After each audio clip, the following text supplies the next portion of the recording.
Absolutely. To that point, I feel like that is not as effective as Kola because while his playstyle is very defined, it is also very hard to stop because this guy is a freight train. So let's see what happens. Game 1 of Winners Finals, it's Kola's Roy up against Dabuz's Alph.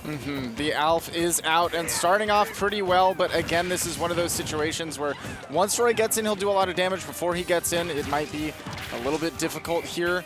Great use of that whistle to stay safe off stage. And Dabuz, oh, the feed just went out for us, but hey, you already know what's going on, right? Dabuz is trying to lock down Kola's movement. That is exactly what is going to happen every time that they are playing because Kola is so based around his movement to try to force an option out of you that, you know, it's going to be his main game plan. But right now, as we come back, Dabuz was racking up a huge lead and got that first stock, no problem. Right, and with the way that Kola is so movement-based as a player, that'll give a lot of opportunity for these Pikmin to be at play, especially when we've got a purple on lock. It can catch all of your dashes. And right now, not wanting to commit to swinging the sword to get rid of that white Pikmin that's doing so much damage. The white is very, very strong if Dabuz is able to keep a good mid-range presence, but it's the purple and the yellow that he's going to find the most success with because, again, that purple can lock down Kola's movement really well, and the yellow gives you that extra range on your normals and on the toss as well. Yeah, not only that, but extra shield stun when you get that up smash, make it a little bit more safe. Dabuz just rocking it with the one purple Pikmin, which honestly, if you're not trying to play that zoning game, it's not that bad because you know you're going to be hitting with purple every time. Right, you've got the consistency, but here we go, that up air, not consistent in the hitbox of that blade, but at the sweet spot on the hilt is going to take that stock. And then Kola getting the damage on early a little bit there with, well, all the specials. It's the Blazer, it's the double-edged dance. When might we see the Flare Blade and the counter come out? You never know, but what we do know is that Kola's juggle game has been excellent against Dabuz. He's done such a good job of baiting out those jumps and disadvantage, leaving Dabuz without resources. Again, with a solo purple, is trying to rebuild the army. And great patience there from Kola, not running into that forward smash. Has Dabuz at the ledge. How's he going to do it? And I think Dabuz was just waiting to see if Kola would continue that short hop tempo, or if maybe after he does 2 or 3 of them, he's going to change it up, and that would give him an opportunity to get out of the corner. But if there's one thing I am afraid of against Kola, it is being in the corner against him because his pressure is nuts. Pressure nuts. The ledge trapping's great, but Dabuz finding his way out with that down air. Again, fighting for stage with the forward smash. Oh, what a great hold down from Kola. And also that made it more likely that he might kill that white Pikmin with all of those hits, right? But still, I was about to say yet to get a stock, but Kola cuts me off before I can get there. He does regain the lead. Though not at a healthy percent, it'll only take a blue Pikmin up throw to do it, and Dabuz is certainly looking for it. Blue Pikmin still surviving after he tossed it far. Dabuz at the ledge. With the mix, up smash with the blue is absolutely not going to do it. Kola stuck in this corner. He's got strong arms, but he skipped leg day. Or head day, I guess. I don't really know what part of the body the Pikmin hit you with. You know, sometimes it's a full body tackle, I think. Like up that. Smash, flinging the entire yellow Pikmin at Kola. The somersault game, on point. Yeah, they're gymnasts for sure. Get up attack is going to get through the aggression from Kola. Dabuz holding center, big damage off this up smash. Oh, huge damage. That's the Olimar Classic. And again, like you mentioned, the yellow and the purple, when you're going for those up smashes, are just brutal. Does find up Yada shield to punish that forward smash extension. Now we've got to grab, put him back in the air. You know he wants this juggle. Nice tossing the yellow Pikmin so that he has the purple available to him, not only to throw out as a hitbox, but to also toss that Pikmin in case Kola gives him the opportunity. That's something you're going to see Dabuz do a lot, is very careful management of that Pikmin order that he's got on deck. No Pikmin in hand, and that means that Kola is free to not commit to that shield there, able to just position properly for that roll, get the forward tilt, and Kola takes that first game. And boy, did he look solid the whole way through. I think that he had very clear ideas of what his win conditions would be in any given point, right? And I think especially to that end, he really knew what his lose conditions were. Like if he overextends against Dabuz, particularly on those juggles, now you're above an Olimar, and that's negative places I want to be. you could see multiple times he was playing just at the perfect range where he's kind of like max distance of like a yellow forward smash, and he would be able to block them pretty consistently. He's not moving in up too close because he knows if Olimar whiffs, or if Dabuz whiffs in particular, he can close that distance. Roy's a pretty quick character, but staying at that mid-range where the forward smash, you know, in maximum reach, he can still punish that outer shield with the Blazer, or he can just back up and take that space. That is the basic idea behind spacing. You want to play, of course, outside of your threat zone, because one of the core tenets of Smash is don't get hit. Anybody who's watched the Smash Brothers documentary knows that deeply well. But outside of that, right, you do have to position yourself close enough such that you're not letting your opponent take control of the match, and you also want to be able to come in and counter hit. And yeah, Roy's speed is definitely going to be a big help, and maybe Dabuz is reaching into the pockets for a little bit of a help. I haven't seen him bust out the Sora just yet, but it's time for a Swordy throwdown on Battlefield for Game 2. And we were talking about it before, how we have seen him go to the Sora in the past, but not recently that it's been this Sora. But already starting off hot, definitely staying fresh, getting some of the solid nuke combos. Buzz. I mean, look at the space that Kola's giving him off of the ledge, right? He's saying, look, I understand what Sora can do off the ledge, but I don't fear you on stage. So you want to get back up into the corner. I'm much more effective at fighting you when you're in the corner versus when you're off stage. I also love the immediate adaptation from Kola, seeing that as soon as one of the aerial hits hit the shield, not even worried about the multi-hit mix-up, just going for your Blazer out of shield because it's got that armor. Nudge back to center stage, and I think Kola's already showing us another core thing of this matchup that he is, you know, planning in his mind, which is Sora's horizontal speed isn't the greatest, and voice is pretty incredible. So as long as you give yourself enough time to react to anything laggy, you can get back in there. There's that Blazer on the ledge like you talked about too. Not going to be going off stage much against Sora because that recovery, it just keeps going and going and going. Right now, Kola going to the corner, fighting his way out of it. What a clash! And that's going to be Jeb only the weak hit afterwards. Gets more, though. Again, Kola not overcommitting on these juggles. He knows that with those platforms in the way, especially with how floaty Dabuz is on the Sora, he's not going to have that many options to mix up the landing outside of the hitbox that Sora has. Today I learned that move 2 frames. Just insane catching Kola on the way back up. Great grab from Kola, going to back throw, try to set up a mix-up on the platform, but my goodness, Sora is so floaty and so good at just getting out of these awkward situations. Yeah, I mean, you juggle him, yes, it's going to be hard for him to land, but if he's far away from you, yeah, it's going to be tough to find him. Blazer not going to get the kill yet. That up B, like you said, strong, but sometimes, especially on Battlefield, you got to have a lot of rage to make it work. Definitely one that scales well with rage. Oh, Dabuz back of the ledge. We're definitely a solid hit back here or forward tilt away from Kola evening this up.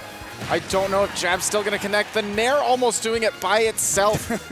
Again, paying testament to just how light Sora is. And again, right there, Kola says, look, you're in the corner, that's fine. I'm not going to mess with you off stage, but this is a place where I definitely feel comfortable putting on the pressure and the damage too. But Dabuz, great counter to get himself back in it. Yeah, immediately knowing Kola's going to swing, but doesn't actually have the frames.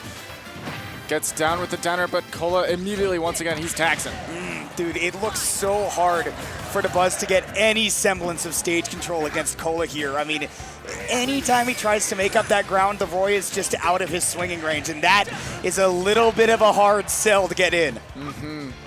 Once again, it feels like this whole set has been played with Dabuz at the ledge. Have you noticed that the crowd is shouting out the spells? Oh, yeah! How about this one? Can the crowd shout, yeah! Yeah! That's Roy getting that forward smash. Kola putting Dabuz on last stock in Game 2, and again, applying the pressure with the double-edged dance.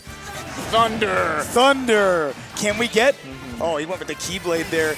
Freeze. Big freeze. Boy, am I glad he's frozen in there and we're out here. Yeah, I'm really glad. Oh, the Thunder! Just clipping one hit, but Kola able to make it back. The crowd is absolutely loving this Sora, and I'm sure they're really happy to see that down tilt confirmed. Put Dabuz on even stock with Kola here. If there is one thing Dabuz has not been dropping, it's been his confirms. If he has been labbing out that Sora in training mode, it is paying off dividends now. But Kola has more hours in Roy than probably anybody else on the planet. Absolutely, he is a grinder, and right now we're seeing the results of that. Quick 70% on Dabuz, going off so deep for the down air, gives Dabuz the space. almost committing too hard because of that buffer. Oh, and he went for that third upwards hit of the double-edged dance because that will potentially, if you hit those first two, keep your opponent inside of it so you can connect that sweet spot. But Dabuz did not get hit by those first two. He was able to DI away, and that keeps him in the game. But hanging on at 106 is a light character. It's close. Right after Kola crossing up Dabuz, using the armor again, get their way back onto the stage. Once again, Dabuz playing from the ledge. Kola just giving up all of the space in the world. He's willing to let the Sora come to him, man. He loves that center stage, and he knows how badly things can go if he goes off stage. We saw earlier he made it back by the skin of his teeth, and by the hilt of the sword, he'll take game two. Two characters as well have come out from Dabuz, and Kola has fallen thus far to none of them. Just out of range of the grab to set up that forward tilt, and again, playing from the ledge has been what it was, and you were touching on it at the end there. Absolutely, the reversal is what Dabuz was looking for, why even at the hypersense he was kind of comfortable to play there. That's where Sora is most comfortable in a lot of scenarios. Shades of Mewtwo King dash dancing at the ledge with Marth and saying, Absolutely. come on, come to me, I promise, nothing bad will happen. Well, Kola was well aware of that, and I think another thing he was well aware of is that, yes, my rushdown heavy playstyle can work against the Olimar, it can probably work against the Rosa or something else, but against the Sora, I have to slow it down. We'll see if he can pick up the pace again, as Dabuz says, look, the Sora was a nice try, but I'm going to stick with the tried and true with the Alph. And honestly, I don't think I had time to touch on it in the last game, but I was kind of shocked we saw the Alph go away after the first game with how close it was. It was really well played from Dabuz, and with a couple of adjustments, right, things could go well. But for one, this is still winner's side, right? You have another chance at redemption even if you fall in this set. And two, what if that Sora does really well in that game two, and you're not playing to force a reverse 3-0? Now you are still in the same position with a great whistle to get off the ledge. But the Buzz, with the Alph, already looking like he's in a bit of danger. Okay, but great patience holding that Blazer. Now it's Dabuz's turn to put on some damage. Catches the air dodge onto the platform and already almost in the 100% range. Things are just as close. I mean, these two are basically at the same percents in terms of how close they are of getting killed, because Alph is quite the light character, and with a little bit of a juggle, Kola resetting that ledge situation again. Absolutely. Weak hit of the back air is not going to do it, but if we see a strong one, we could absolutely see this Alph fly away. And Dash the forward back. tilt once again is going to catch the roll. Dabuz still struggling to get out of the corner, and I cannot blame that man. Roy is so strong at the ledge, and Kola in particular bringing it out, but there we're seeing the up smash. Very classic Olimar stuff on shield, relatively safe. Spot dodge after and get the smash attack punish, even the stocks. Great stuff right there from Dabuz to even it back up. If I can say anything about these two players, both of them, if there is one thing that they've both been doing for sure, is getting a really good sense of when their opponent is going to commit to a dash or a roll in, right? That burst movement close, and then spacing, like you said, right outside of that range and hitting back. Dabuz hitting back just a little bit harder than Kola right now with this purple man. Consistently getting these grabs. I think his last 3 neutral interaction wins outside of that neutral air that he just hit were all grabs. And his 4 attempts before that were all grabs. I'm starting to realize that Kola is going for a lot of this walk and block, which is very good normally to deal with something like Olimar, more projectile-based character. And he's got quite a few dangerous Pikmin on deck. He has the blue Pikmin, but it got stuck on the platform. You see Myron do that on purpose sometimes. Dabuz did not mean to have it up there. And again, it's the grab that is going to be bringing Dabuz into this game. Kola's going to have to find another defensive option, but that just brings all kinds of layers of mix into this. You start spot dodging and rolling, and then you have opportunities for Dabuz to big punish with those smash attacks. I think Dabuz is getting quite used to the way that Kola is mixing up his movement, mixing up that pace at which he's doing it. The timing, Dabuz is starting to hone into it. But Kola is still quite the wrecking ball with Dabuz at 120. This second stock might not be long for this world. Oh, what a whistle to survive the back air, but Kola picking it up with the up tilt, putting Dabuz on last stock, evening things out. This is potentially stock point for Kola to go into winner's side of grand finals, but Dabuz is leading, and he does not want to end it this way. And that was such a great catch right there with that jab to Kola with that errant movement inside. And Dabuz knows at that percent, he gets that free grab and additional damage following. And look at the power in his lineup as well. Now he's starting to catch Kola jumping in, using a lot of these purples as anti-airs, and they are working out very well. Kola playing mostly on these platforms because he doesn't want to get grabbed anymore. It feels so wrong to see Dabuz being the one with the 2 Pikmin. Stay out. It's not my zone, but you're still not welcome inside of it. And the red Pikmin will back me up on that. It's the forward smash of heat. Definitely bringing the heat in this set after pulling back the Alph. Again, game 1 was so incredibly close, especially with the changes of scenery that works out a little bit better for you. Not shocked to see it go to Buzz's way there. I think one thing that Kola is finding a little bit of difficulty with is getting his pace back that he had in game 1. He did a really good job of adjusting to how much slower, how much more deliberate he had to be against Sora, playing a very big whiff punish game. But it's much harder to do that against Alph, and having to go back and make that adjustment a second time to play against Dabuz, I think was taken advantage of quite a bit in that game 3. Not only that, what we saw from the Sora was a very slow burn as far as percents went for Dabuz to rack it up and then occasionally confirms. With Olimar, it feels like you're fighting for your life in neutral to maneuver around those Pikmin, but if you mess up once and he hits an up smash, you're taking 30 to 60%. That's the margin of error you play at, at this level, and especially when you play, right, the way that Kola does. I think one thing that flies under the radar in this game is just how hard it is to play at a very high pace, the way that people like Kola and Light do, that when you can pull it off, yes, you become a force to be reckoned with, but that margin of error is so slim in this game. Not only that, but the stamina required to keep it going for such a long period of time. This is the kind of thing that Dabuz will benefit from in a longer set, and already starting off hot, aggressive from Dabuz, putting on a quick 66, just like I'm saying, off one up smash. The margin of error is tiny. I think the crowd is trying to fire and thunder with the Pikmin. And Lord, I know that they're trying their best, but Smasher's in rhythm. Any Melee players want to weigh in on that one? My God. Kola trying to fight his way back in, but again, wow. It's going to be the same way he lost that last game, not quite able to make it to the platform with the Blazer, and Dabuz with a big forward smash punish. Yeah, Once a couple again. of these uncharacteristic overcommitments from Kola, and Dabuz is definitely aware of just how hyper-focused he is. Whenever Kola goes into that shield, he goes, all right, I know I need to respect the Blazer, so I'm going to get right outside of that range. Dabuz at ledge going high. Great catch by Kola, keeping him locked in this corner, but keeping that purple close to the chest. Now he's caught, again, double purples and a red. Beautiful lineup for Dabuz. Kola, no fear, gets that grab, push him back straight to the ledge. What happened to the... Oh, he called it back. That was actually really smart by Dabuz. He recognized the purple was gone, and he called it back, and how clutch it was to bring it back, because it ended up getting him that stock with a big lead.